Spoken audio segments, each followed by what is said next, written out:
सोचिए, एक ऐसा कसाई भक्त जो शालिग्राम को बांट बनाकर मांस तोलता था और यह भी नहीं जानता था कि यह भगवान है, जिस पर झूठा आरोप लगाया गया, जिसने विरोध नहीं किया, जिसने अपने हाथ कटते देखे, फिर भी उसके चेहरे पर शिकवा नहीं, सिर्फ भगवान का नाम था। ये कहानी है सदन जी की, जो साबित करती है कि भगवान विधि नहीं देखते, भगवान केवल भाव देखते हैं। अंत तक देखिए, क्योंकि अंत में जो चमत्कार होगा वो आपकी भक्ति की परिभाषा बदल देगा। सदन जी का जन्म कसाई कुल में हुआ था, जहां पशुओं का वध करना एक स्वाभाविक वृत्ति थी। सदन जी का जो जन्म है, इसी से हमें यह पता चलता है कि भगवान केवल भाव देखते हैं। किसी भी जीव की हिंसा करना निंदनीय कार्य है, पर कभी कभी ऐसे महापुरुषों का प्रभाव प्रकाशित होता है कि कुल कर्म उन्हें छू भी नहीं सकते। एक बार जब ये छोटे बच्चे ही थे, इनके घर में कुछ रिश्ते नातेदार आए तो पिता एक छोटा बछड़ा लाए थे। पिता ने कहा कि ज्यादा धड़ में मांस नहीं, इसकी टांगों में मांस है। पहले इसकी टांगें काटते हैं तो फिर अपने अतिथि का स्वागत करते हैं। सदन जी ने जब सुना तो वे उस बछड़े के पास गए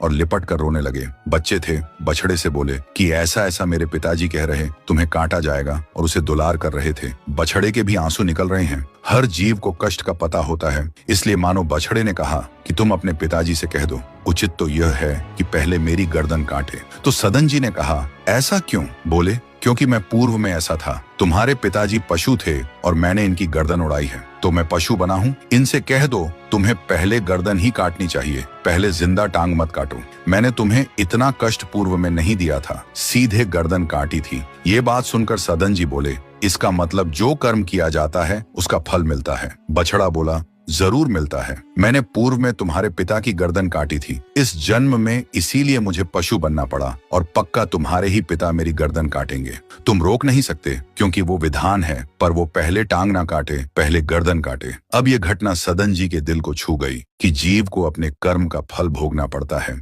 जन्म जन्मांतरों तक। एक दिन इन्होंने देखा कि कुछ संतों की मंडली जा रही है। वो संतों के सामने गए, चरणों में लेट गए। संत जनों ने कहा, उठो बच्चे, तुम रो क्यों रहे हो? तो सदन जी ने रोते हुए पूछा कि बाबा, हर कर्म का फल जीव को भोगना पड़ता है। कोई ऐसा साधन है जिससे कर्म का फल ना भोगना पड़े और जीव भी मुक्त हो जाए? संतों ने कहा, बिल्कुल, इसका एक उपाय है, भगवान का निरंतर नाम रटना, श्री हरि। स्वयं किसी जीव को कष्ट ना दो और संतों का संग करता रहो तो जीवन मुक्त हो जाएगा। बस छोटे से बालक सदन जी के मन में बात बैठ गई। उसने रटना शुरू कर दिया, श्री हरि।